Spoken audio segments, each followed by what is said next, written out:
दिल्ली विश्वविद्यालय के जो 12 दिल्ली सरकार के कॉलेज हैं उनमें फ़ंड रिलीज करने के बावजूद जो है आप लोग के 3 दिन के क्लस्टर स्ट्राइक पे, तो इसके पीछे क्या कारण है कि फ़ंड रिलीज होने के बावजूद भी आपको स्ट्राइक करनी पड़ रही है?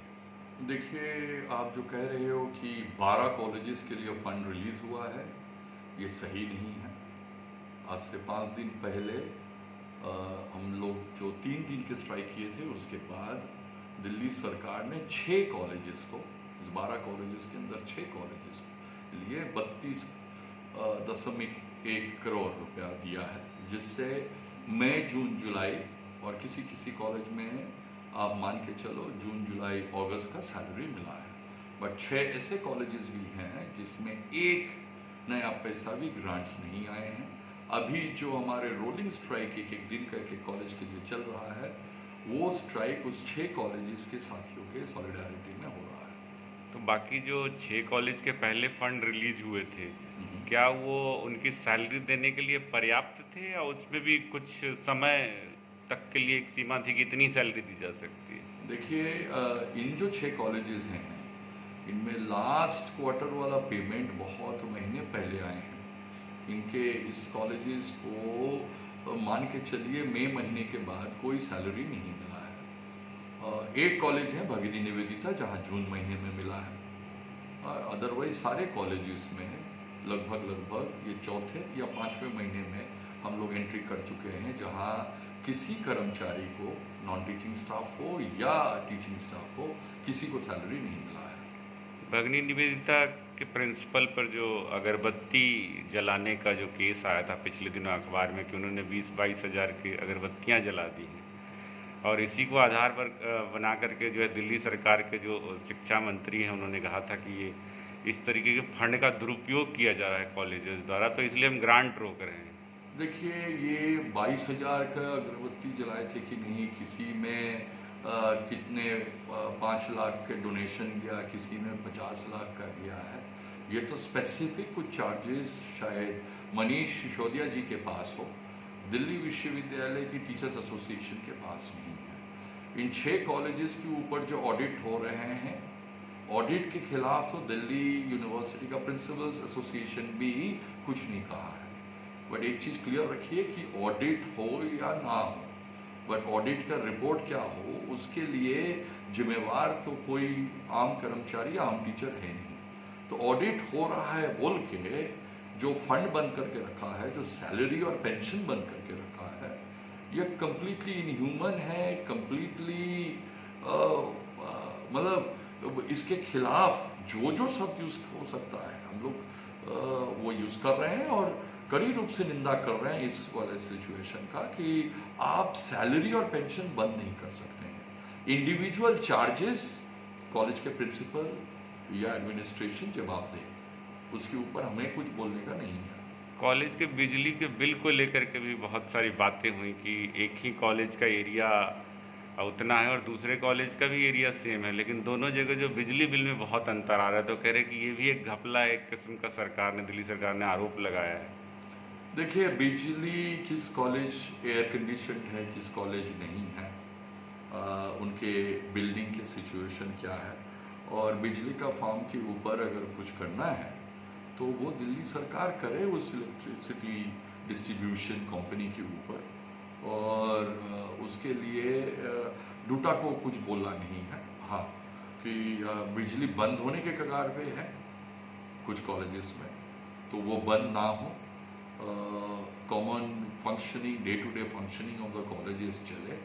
अगर प्रॉपर्टी टैक्स नहीं दिया जा रहा है, मतलब पेमेंट नहीं कर पा रहे हैं कॉलेजेस, इलेक्ट्रिसिटी, बिजली के मतलब बिजली खाली नहीं, पानी के भी पेमेंट नहीं कर पा रहे हैं, बहुत सारे इश्यूज हैं। और उसके साथ साथ 2 साल होने वाला है कि अब 7 CPC के एरियर्स नहीं दिया गया है कॉलेज के टीचर्स को। एडहॉक टीचर्स को दीनदयाल उपाध्याय में समर सैलरी मिला नहीं है, 1.5 साल पुराने वाली, तो उसके लिए जिम्मेवार मैं तो मानता हूँ दिल्ली सरकार है। उसके साथ साथ मैं ये बोलूँगा, ये सोल्यूशन बहुत दिन पहले हो जाना चाहिए था। दिल्ली सरकार और दिल्ली विश्वविद्यालय को एक साथ बैठ के इसका सोल्यूशन करना चाहिए था, पर दुख की बात है कि ये हो नहीं पाया। दिल्ली सरकार जो है हमेशा आरोप लगाती है दिल्ली विश्वविद्यालय प्रशासन पे कि गवर्निंग बॉडी में जो नाम भेजते हैं ये काट के भेज देते हैं, इस कारण से भी सैलरी रोकी जाती रही है। देखिए, 6 नाम दिल्ली विश्वविद्यालय के एग्जीक्यूटिव काउंसिल ने रिव्यू के लिए भेजा था और उसके लिए जिम्मेवार तो किसी को नहीं बोलूँगा, मैं यही बोलूँगा दिल्ली यूनिवर्सिटी का एग्जीक्यूटिव काउंसिल के पास ये पावर है, बट ये पावर तभी यूज़ करना चाहिए जब वैलिड रीजंस कुछ हो। मैं यही बोलूँगा कि अगर किसी के ऊपर से क्यों रिव्यू किया था वो तो एग्जीक्यूटिव काउंसिल के मेंबर्स बोले, वही ठीक रहेगा, बट मेंबर्स के नाम अभी तक क्लियर नहीं हुए हैं, यही बोलते हुए या उन्हीं के अपॉइंटेड लोग चेयरमैन नहीं बने हैं, ये बोलते हुए आप सैलरी तो रोक नहीं सकते हो ना। अभी जो 6 कॉलेजेस को पेमेंट मिला है उसमें एक ही चीज़ क्लियर है, 6 के 6 कॉलेजेस में चेयरमैन दिल्ली सरकार के नॉमिनेटेड और अपॉइंटेड लोगों ने बना है, तो उसी कॉलेजेस में पेमेंट हुआ है। जिस 6 कॉलेजेस को में इलेक्शन नहीं हुआ है या उनके पैनल के लोग नहीं जीते हैं, उनके ऊपर ही गवर्निंग बॉडी की मेंबरशिप के कारण बोलिए, ऑडिट के कारण बोलिए, यही सब चार्जेस लगाते हुए बंद रखा गया अभी तक। तो ये तो एक किस्म का आपकी कि ब्लैकमेल करने का तरीका नज़र आ रहा है ये। हाँ, ये तो मैं तो मानता ही हूँ और बहुत बार बोल चुका हूँ कि ये ब्लैकमेलिंग टेंडेंसीज हैं and we condemn it unilaterally. I mean इसमें कोई यूनिलैटरली शायद सब ठीक नहीं होगा, अनएम्बिगुअस टर्म्स में हम इसको कंडेम करते हैं कि और दिल्ली सरकार को सद्बुद्धि दे और तुरंत जो ग्रांट जरूरी है इस कॉलेजेस को वो लोग रिलीज करें। आप डूटा प्रेसिडेंट हैं, पिछले दिनों दौलत राम कॉलेज का मसला आया, बाकी लोगों का कहना है कि डूटा जो है उस तरीके से सक्रिय होकर के एक दलित शिक्षिका के फेवर में नहीं आ रही है, जो कहना है लोगों का, जिस तरीके के आरोप लगाए जा रहे हैं कि डूटा ने सक्रिय भूमिका नहीं निभाई है, तो इस पर क्या कहें? आपको ये बता दूं कि 6 एक्शन प्रोग्राम DUTA ने इस इशू के ऊपर किया है और ये मानने से हमें कोई हेजिटेशन नहीं है कि इस 6 एक्शन प्रोग्राम के बावजूद भी आज के दिन में भी रितु सिंह का ज्वाइनिंग नहीं हुआ है, तो रिजल्ट तो हुआ नहीं है, सक्रिय नहीं हुए हैं, ये एकदम कम्प्लीटली फॉल्स है।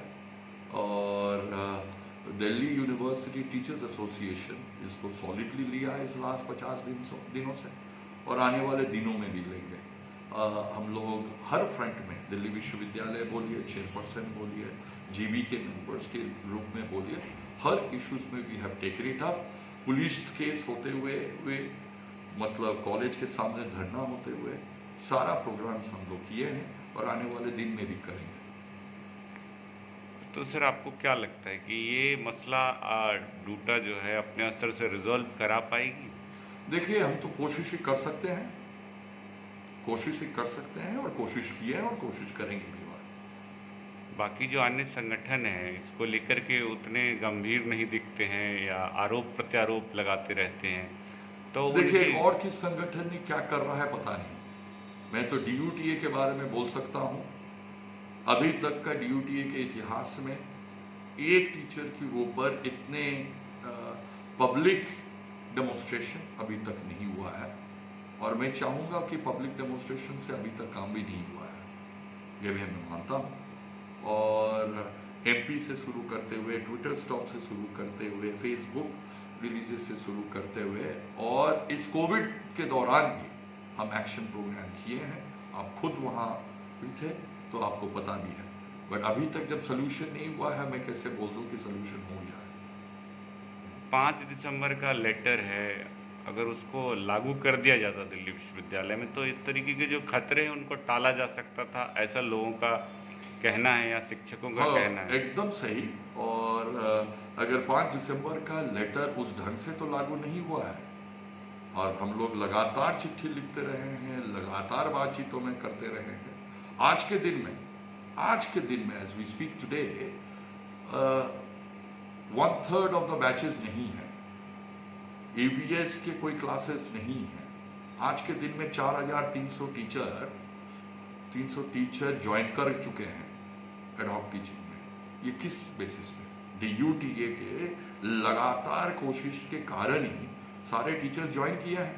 4300 टीचर में अगर हम तो चाहते हैं 4300 के 4300 ज्वाइन करें, उसमें मैं मानता हूं कि ऐसे 3 टीचर हमारे पास है जिनके ऊपर नहीं हुए हैं, जो 5 दिसंबर के पहले सब्सटेंटिव पोजीशन में थे। तो और हर इशू में वी आर कंप्लीटली सीरियस। एक दो इशू लेके थोड़ा हम लोग ज़्यादा चिंतित थे, क्योंकि जितना ओल्ड इश्यूज होंगे उसके ऊपर हम लोग ज़्यादा चिंता जाहिर जरूर करते हैं।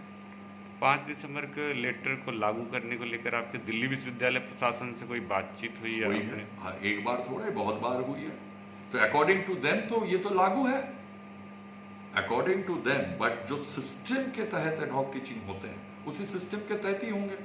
आज के दिन में तो जो सोचिए, मैं जो 3-4 केस बोल रहा हूं वो छोड़ के सारे केसेस सॉल्व हो चुके हैं। तो 99.99% केसेस सॉल्व हो चुके हैं। जहां किसी जगह रोस्टर के इशू है, किसी जगह गलत एडमिनिस्ट्रेटिव रीजन दिखाते हुए 2-4 केसेस में बोल रहा हूं, इस 3-4 केसेस छोड़ के आप बताओ कि कहां हुआ है, बाहर कौन गया है। ये जिस माहौल में जहां 1/3 बैच नहीं है, प्रैक्टिकल के सिचुएशन 50% आज के दिन में हो नहीं पा रहा है, किसी किसी कॉलेज में तो 50% ऑफ द बैच नहीं है, तब भी सारे लोग ज्वाइन कर पाए हैं, परमानेंट हो, एडहॉक हो, टेम्पररी हो। और ये बहुत बड़ी जीत रही है। इस कोविड पीरियड में अगस्त में जो ज्वाइनिंग हुआ है, जहां वर्कलोड नहीं होते हुए, ये जीत 5 दिसंबर का भी जीत है और DUTA का लगातार कोशिश का जीत है। कुछ टीचर्स जो है मांग कर रहे थे कि उनके लेटर में जो है 5 दिसंबर के लेटर का ये हमारा जिक्र भी किया डिमांड जाए। है, ये हमारा भी डिमांड है, बट एडहॉक कॉम्बिनेशन में जो एडमिनिस्ट्रेशन का पोजीशन है वो मैं बोल रहा हूँ, जो मैं 1000 बार बोल चुका हूँ। एडहॉक पोजीशन 4 मंथ का ही कॉन्ट्रैक्ट पीरियड में ही हो रहा है, मतलब 4 मंथ का टर्म पीरियड, कॉन्ट्रैक्ट नहीं, टर्म पीरियड में ही हो रहा है। तो वो टर्म पीरियड के बाद भी जो उनके ऊपर खतरा रहता था, उनका कहना है कि खतरा तो जिस दिन परमानेंट हो जाएंगे, एब्जॉर्ब हो जाएंगे सिस्टम में, तभी खतरा जाएगा,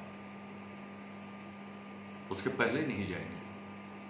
और खतरा को लगातार मुकाबला करने के लिए DUTA लगातार कोशिश किया है और करेंगे। सर, एक आखिरी सवाल कि अगर दिल्ली सरकार अब भी नहीं जागती है, अब भी वो फंड रिलीज नहीं करती है, तो आगे आपका क्या एक्शन प्लान होगा? एक्शन प्रोग्राम तो हम लोग आने वाले दिन में डोटा एग्जीक्यूटिव और GBM में डिसाइड करके, डोटा ऑफिस बियर में डिसाइड करते हुए ही लेते हैं और वो लेंगे।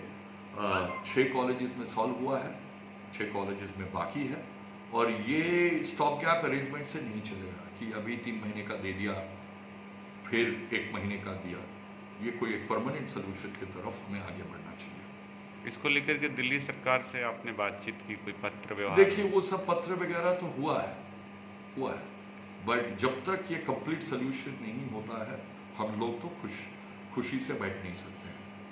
हम लोग लगातार कोशिश करेंगे और मैं मानता हूँ कि जल्द सोल्यूशन होगा।